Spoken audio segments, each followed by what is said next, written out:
Welcome back to the farm. My name's Roz, also known as Passion Flower, and you'll find me here each week talking about my farming and creative life. Winter is here, deep winter, according to the 6 seasons, and part of that is that it is extremely wet. We have had so much rain in the past week, which is great because it is helping to fill our brand new tanks. But it has made the paddocks so wet and mushy, as well as being very wet, and it's also been windy. There's been some really strange storms overnight. One morning I woke up and I discovered that a tree had fallen in Nassie's yard. It was a big old dead tree. And thankfully it didn't hit anything. It didn't hit him, it didn't hit fences or his shelter or the chicken shed. So now we have this big tree laying down in there. We will be able to use that for firewood as well, but it was really lucky that it didn't hit anything. On one of the very wet days, I had to go out and walk the perimeter of the paddock. We have a little red light that we sit on the fence, the electric fence, so that we can see if it's working. It pulses on and off as it gets the current. One night we were sitting watching TV and the window's next to it and you can see whether the light's flashing. I'm like, I don't think that's on. So the next morning, it was wet, but I still went out and checked the fence line. I walked the front paddock and I cleared off branches and sticks and things, and I thought that maybe was what was causing the problem. When, you know, we had all that wind, perhaps that there had been a big branch or something that had fallen over onto the wire and was stopping the current from flowing through. But having done a little bit of that, I also discovered that there was a broken insulator. Definitely the issue. Wire on wire, not a good thing. So we had to just tape the insulator back together with some electrical tape and slip it back on. And it seems to have done the trick. Everything's working now, but it was also good to be able to get all of the branches off the fence as well. Right off the top, I had mentioned that we've had a lot of rain, which has been great to start filling the tanks. Before that happened though, we did pump water in and we tested to make sure that it was all working, and it was. We just had to alter one of the fittings a little bit because it was dripping, but now everything seems to be working fine. So now all we need is a lot more rain, maybe, to get those tanks full. When the plumber was here, they dug up a section to put a pipe in and then they flattened it out around the front of the shed. So now we have a nice graduated area of exposed clean dirt. I have sprinkled grass seed on that and hopefully that will take in the next little bit. And then down below that we're going to plant some shrubs and small trees to attract birds and also to block out the view from the road a little bit. We now know where we're going to put the fence around the shed, and that could be a project for this coming week. When the slab was being laid for the shed, we discovered that my pa had used bricks and rocks in areas, I think mainly to stop it from being muddy, because it used to be an area for bringing in cattle and sheep, so to stop it from getting all really squishy during winter. And it's a really cool looking, almost cobblestoney kind of path. There are some bigger rocks and then there's also bricks that have been laid in to make a path. So we have cleared some of that back. It was covered under quite a lot of dirt and we've cleared it, and then there is still some that now has some weeds and things on it which I now need to try and remove. It's going to make a really nice entryway into the area where the garden and planter boxes are, and brings a little bit of the history to the brand new shed by combining it with some of the things that have been on the farm for a really long time. I still don't have a lot of knitting motivation. I did do a little bit more on the Nuvum, and I have one very small finished project. I have a sample square of one of my colorways. This is Pure Imagination. Still needs to be blocked and the ends woven in, but it's done. What I do is I try to dye up a little bit extra of each of my colors, and then I can use that to knit a sample, and then that sample I keep and I label with a little tag, and then I know what it is, and then I can compare it when I make that colorway. Again, I have quite a stack of them, the brand new one to go on, and I have a spreadsheet that I've just updated to make sure that I can double check to see which colorways I still need to make squares for. Maybe one day this will become a blanket or something, but for the time being, I'm just using them as my samples in squares. Since I don't have a lot of motivation, I thought I might do something perhaps a little bit scary, I'm not sure yet, and go through all of the whips that I have on the needles and really have a look and decide if I'm going to keep them, or if I'm going to get rid of them. I haven't had a look. I've got all these bags down in front of me and I haven't looked in all of them. I know what some of the more recent ones are, and I'll go through those first, and then I'll go on to the more scary older ones. I put all of my whips into an ottoman that I'm currently sitting on. So they kind of are always out of sight, but I know where they are, and that ottoman has been quite full. So here we go, huh? So first is this one, which I've spoken about quite a bit, lately, which is the hip pop. And as I said, I'm thinking that I'm going to rip it out and try to do something else with this yarn and find a more solid colour for this project. So this one probably won't be on the needles for very long. Okay, bag number 2 is my second pair of stripy socks, which I've kind of paused on, but these are sort of the reliable, can do when I'm not thinking about anything. In this bag, I also have a little tin with stitch markers that I use for when I'm knitting my socks. So that is a keep the way it is. That one's okay.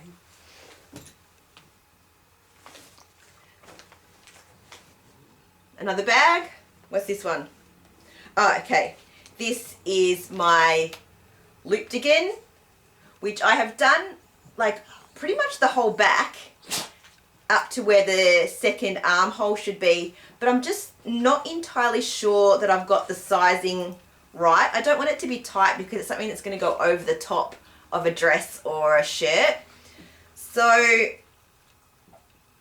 I do like it, and it is coming out really beautifully in this yarn, but it may need to be ripped out and perhaps I knit a slightly bigger size.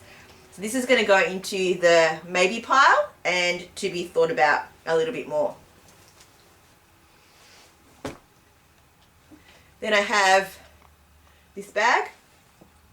This is the Nuvum that I've shown you just recently. I have added another ball of yarn to this and I'm working on it. So this is a continued project, and that one's okay now that I've discovered it just recently. Okay, I have a basket which has all of my cotton yarn in it. I probably need to knit a few more dishcloths and cloths for our coffee machine. We are relying on just a few and rotating them. It will be much easier, especially over winter, if there were a few extras, so we didn't have to be washing and drying so frequently. So that one should probably be a get on the needles soon project. I'm running out of room to put all this extra stuff now. Okay, I've got this ball of wool and this little sock. I think I've spoken about this on here before. I was thinking about potentially knitting little socks for the chairs and tables and everything for the shed. May not get to that.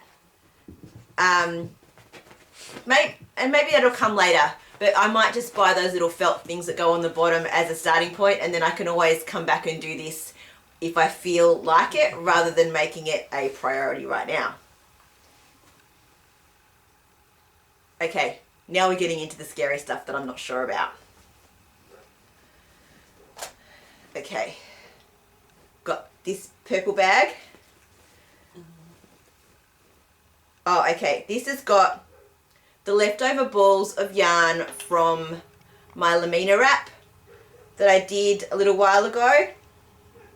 So what I'll need to do is cross-check against my spreadsheet of my samples, see which ones of these I still need to knit up samples of, and then all the rest can go into a fingering weight scrap pile, and hopefully I can do something with that at some point as well.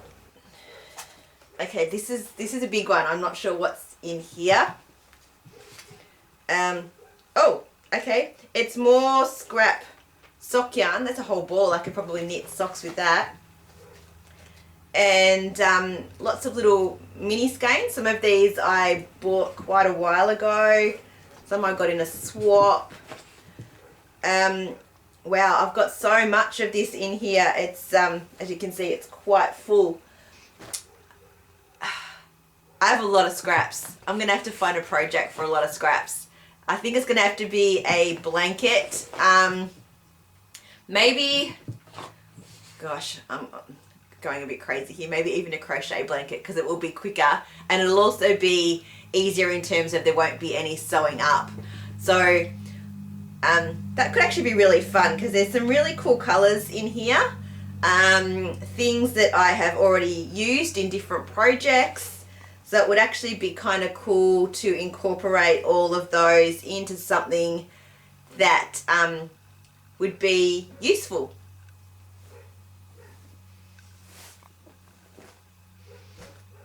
Okay, I'm going to have to lean down now.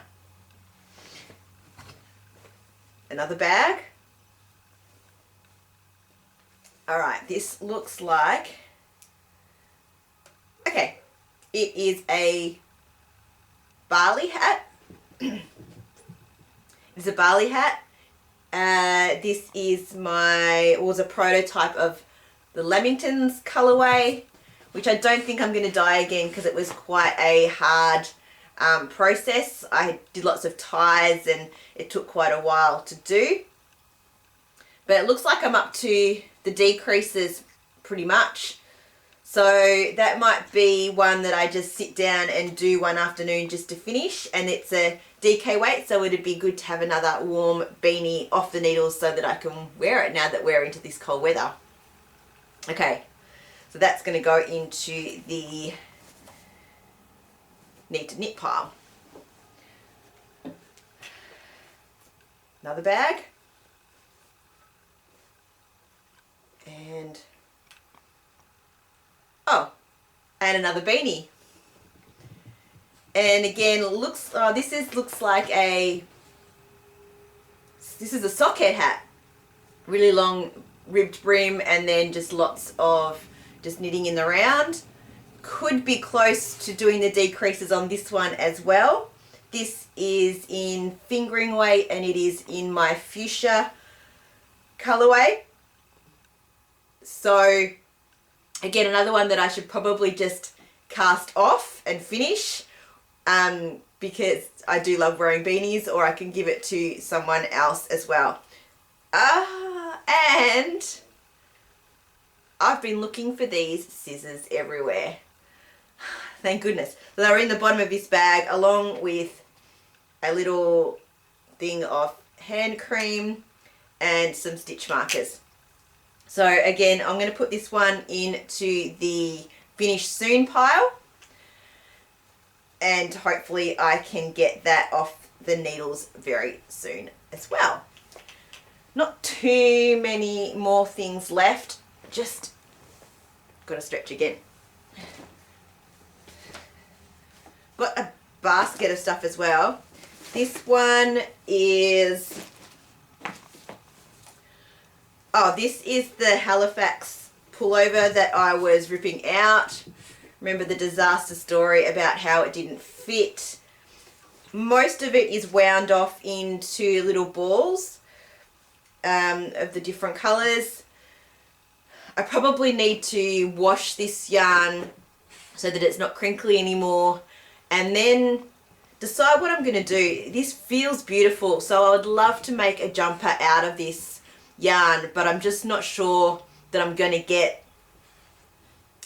I'm just not sure that this is a pattern for it. So I will leave this as resting the way it is, because it's not on the needles at all anymore. I don't think there's any, no, there's no needles or anything else in here. So that can just be dealing with the yarn later on and maybe putting it back into my stash and looking for a new project on Rav. Oh, this is a combination of things. This is the leftovers from my colour block blanket at the bottom, and I made some extra squares. I think I threw this colour in. This was like a one-of-a-kind that I dyed in my DK, that I was thinking perhaps I could knit additional squares with this and add it to the ones I'd already done. That might happen, but I think that's a bit of a back burner project. I've already got all these other things that I need to finish first, so I might just leave that for a little while. Okay, this is the last bag. So let's see what's in this one. I don't really know. Oh, okay. This is, gosh, a huge cowl that I started, gosh, was it last year or the year before? I bought this yarn at Bendigo. It's from Colleen's Crafts, and it's a huge ball. I'm not even up to where it was wound on the ball winder. I then like had to cake it up over the top of that. It's beautiful colours, but, and I remember what I did. I'm knitting it in, I was knitting it in brioche, and it's super squishy.